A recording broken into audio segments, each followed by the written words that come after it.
Hi and welcome to this episode 14 of Land Rovers Live. As always, I'm Matt. Coming up on today's show, we're going to head over to Harper University where we took a look at a different way of getting educated. But first up, we've got some news, and currently, online now, we'll put a link on the screen, Land Rover have got some job vacancies at Special Vehicle Operations, which, if you're anything like me, is incredibly exciting. Sadly, I've got a job that I have to stick at, but for those of you who want a career in automotive and to do something a bit more out of the ordinary, do check it out. They've got a lovely little video that goes with it as well. Now recently, many of you, particularly those on Facebook or if you're part of various different forums, will have noticed that there are a whole host of Land Rovers being stolen left, right and centre at the moment. Headlights being stolen from Range Rovers to grow cannabis, which is very naughty, and it's been going on for a while now, but the spate of Defender bonnet thefts as well. Now there are various products out there to secure your Land Rover. We've reviewed some in the past and we're bringing you some more stuff in coming months. But if you're not already a member of Landy Watch, then head over to there after this video and check them out. Now their community is about 1,500 large, but there are plenty more Defender owners out there than that. And after speaking to Richard, the founder of Landy Watch, he's told us that really people are going on to Landy Watch once they've had their vehicle stolen, which is the obvious place to go really. But you really could be on there, or should be on there, or we're going to encourage you to be on there anyway. What's really good about it is it lets you know where in the country vehicles are being stolen. So currently, where I live in South Birmingham, there are a whole host of Defenders being pinched left, right and centre around there. And it's shown quite clearly on the map, so I can take extra precautions and, most importantly, keep a lookout for any of the Land Rovers that have gone missing. Now there are various hotspots in the UK and probably all over the world, but the ones we know about are in the UK. Up in Newcastle, in the South Birmingham region, into Warwickshire and Worcestershire. And across the south coast there seems to be an even amount of Land Rovers being stolen. Of course, you may notice that this is all on the rise as TDI 200 Defenders now become exportable to the USA and the end-of-life Defender will come to an end. So be extra vigilant. We've got a whole load of tips and tricks that we'll be bringing from the police and various other authorities over the next few weeks about Defender thefts and some other interesting insights as well. But for now, head over to Landy Watch, check out the map. It shows you the last 250 vehicles stolen. If there's any around by you, well, keep your eyes peeled. And as well as that, what we've learnt in recent times is that it's an often held misconception that when Defenders are being stolen, they're being put into crates and sent abroad and start a whole new life over there. Whilst we're sure that is the case with a fair percentage of them, that's not the case with all of them. What we're learning, and what we're continuing to learn, is that actually these vehicles aren't going all that far. Sure, they're being stripped down for parts, as you'd expect really. They're very easy to conceal the identity of a Defender in that way. But they're not going all that far from where they were taken. Now, sadly, I wouldn't like to put a percentage on it, but there are a number of people within the Land Rover community who are stealing these Defenders. They know what they're looking for, they know the different years, models and derivatives and how to get rid of this stuff, because it seldom reappears. If you or anybody that you know has seen anything fishy activity or have any leads that, or things that you just like us to be aware of, do let us know. We've actually put a box on our website which is completely anonymous. We don't ask for an email address and we won't be using the information to send to police. But what we do want to do is just build up a bit of a picture of what's going on around the country in terms of stolen Defenders. So we'll put a link to that on the screen now, and whatever information you can give us to help will be useful. It'll help us build up a picture of trends where we can see vehicles going missing in certain areas and safer in other areas, and what sort of security is working and not working. So do let us know. It's all for a good cause. Now, coming up, a few weeks ago we went over to a university with a bit of a difference.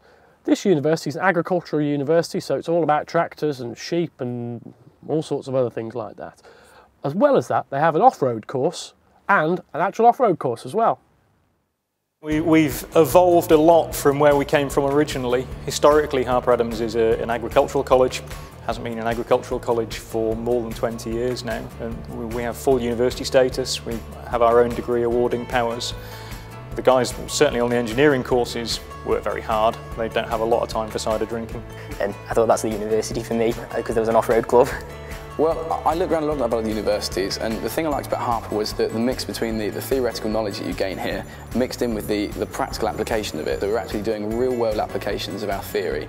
So it's not just learning about formulas in books and textbooks. We're doing experiments in the soil hall that we have here, involving traction, slip pull, and also then the hydraulics applications. We have a training rig here, and it's just great to have the hands, not hands-on in terms of just using a spanner sort of thing. It's actually physically applying it in the real world. That means that when you go into the real world and get a job in a career, industry won't have to teach you all the little things about it. You know, you're ready to go straight into industry, hit the ground running when you leave Harper. The off-road course is actually a suite of courses that we offer at various levels. So they're all degree levels, but from foundation degree, Bachelor of Science, Bachelor of Engineering and Master of Engineering. The people who come on the courses predominantly are post-18. Where they're going to ultimately is a whole range of roles in a variety of companies. So everybody from the little tiny design consultancies, the one-man design offices, right through to the big names like Jaguar Land Rover, BAE Land Systems, JCB, those kinds of places. Agriculture in general is changing. I mean, the shift went from small tractors up to larger tractors, and now back down. We're even going at Harper Anevay researching into microscopic robots sort of this size to do all the work for you. So I mean, eventually there won't be any sort of cider drinking farms, as you say. There will be just robots going about doing the work all by themselves. I mean, it's a more efficient way of doing it, less manpower, and more efficient in terms of energy use as well. We have a big co-curriculum, so extracurricular activities that are supported by the university. And one of those things is we've got a big off-road club. We've also got a motorsport club who are getting into the higher speed end of off-road motorsport. So they're looking at going comp safarying, and they're also looking at going rallying. Well, as president of the off-road club, I sort of organise the competitions. We do a trials series, we have socials at the pub. We're planning some trips out to places like West Midlands Safari Park, just doing general days out and having fun. Harper Adams has its own off-road track, which is we use for I'm in the Harper Adams off-road club, and we all take our Land Rovers out there, and well, basically it always seems like see how we can break it new this time. And it's great just to be able to test out the Land Rover. I mean, if you have a Land Rover, you can't just say, here we go, I can drive it. Learning new things about the car, about the terrain, about how different vehicles will interact with terrain.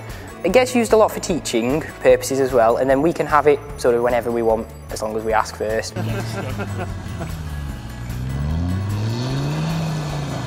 It's probably about 3 or 4 acres, and it was all dug out, I think about 10 years ago. And then we go on it, and we spent about a week at the start of this year redigging the track and making it new and interesting for all the new people coming. And then it keeps changing it up a bit for us and giving us some new challenges. So it's quite a good little track. We hold a trial series once a month where people can either bring and compete in their own vehicles, or they can use our club challenge truck if they haven't got their own. We try and make the trials sort of as varied as possible, so people with different ability vehicles aren't always going to be better, and like included in the series there'll be sort of a trailer reversing competition and other things, so everyone's got a fair chance of coming away at the end winning. My Land Rover history started when I was 17. My first car was a 2 1/4 diesel Series 3, which I've still got actually, although not on the road at the moment. So yeah, I've been a Land Rover owner for a long time. It runs in the family. I mean, farmers in general always have the Land Rover. It's sort of a thing you have to have. But my Land Rover I have at the moment has been in the family since 1978. It's a 6-cylinder Series 3, 1 9-inch. I was always into off-roading. I don't know if I should say this, but we had a Suzuki Vitara, all souped up. At the minute I've got 2 Jimneys and a Defender. And one of the Jimneys is for on-road, one of them's a bit more extreme off-road. It's not a hairdresser's choice. I mean, I've had it on this track here, where everyone in the Land Rovers has been completely stuck and I've still been going round. It gets a bit of abuse, but then as soon as you sort of actually show what it can do, it soon wipes smiles off people's faces. Our new intake of students starts towards the end of September. We're recruiting all the way through the year, so we have open days in October and November, and then there are interview afternoons in the spring. All the information about the courses and the qualifications that people need to come here are available on the website. And we'll be sure to return to Harper Adams again very soon in the future. They've got some really interesting stuff going on. As well as that, they did show us some prototype and data gathering machinery that they've built for Jaguar Land Rover in order to assess traction. But that, I'm reliably informed, is a whole other story. Now, in this week's show, we promised you last week a competition and we're giving you one.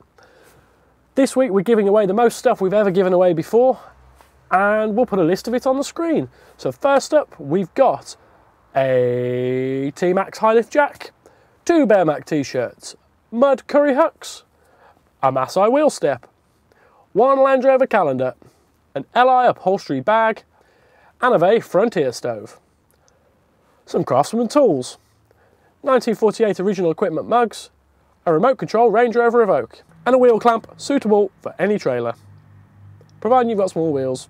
And one of you lucky viewers could be in with a shot of winning all of that gear. All we're going to ask you to do this time is to help us out with our 2015 Land Rovers Live survey. Ordinarily we ask you to share or like, but we're going to assume you know that's a given these days. We always appreciate that. But in our survey we've got fairly simple questions where we're asking about, well, what you enjoy about your Land Rover, what you'd like to see on the show in the future, and what you think of some of the parts and companies that are out there at the moment. We're going to use that information in-house to produce better programming for you guys in the future, and we're not sharing it with any third parties, so don't worry about that. If you're not in it, you cannot win it, and the prize will be drawn, not in the next show, but the show after that. And speaking of the next show, we've got some really big announcements, some things that are going to change on the show, hopefully for the better. Some of you probably a bit sick to the back teeth of me by now, so I could give you a bit of a clue. And as always, if you have any questions, comments or feedback, do get in touch with us on any of the plethora of social networks that we're now on. And just before we go, hot off the presses, apparently adventure is in your genes now. Land Rover, well, I don't know if they've discovered it or not, but they've made a video about it. Apparently there's a gene, the D4D, some or other 7 gene, which makes you adventurous or not. Quite in what way it makes you adventurous we don't know, but they're using it to punt the discovery sport. It's a really good ad, check it out. If we have an overwhelming desire to explore, perhaps the reason lies in our DNA. There is a genetic variant known as DRD47R, carried by roughly 1 in 4 of all humans. It's more commonly known as the adventure gene. It makes people more curious, less restricted by boundaries. They'll be more likely to take risks and may get a sudden urge to explore. But before you can act on the urge to explore, you'll need the tools to make that exploration possible.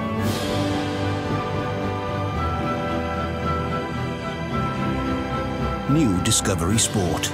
Adventure. It's in our DNA.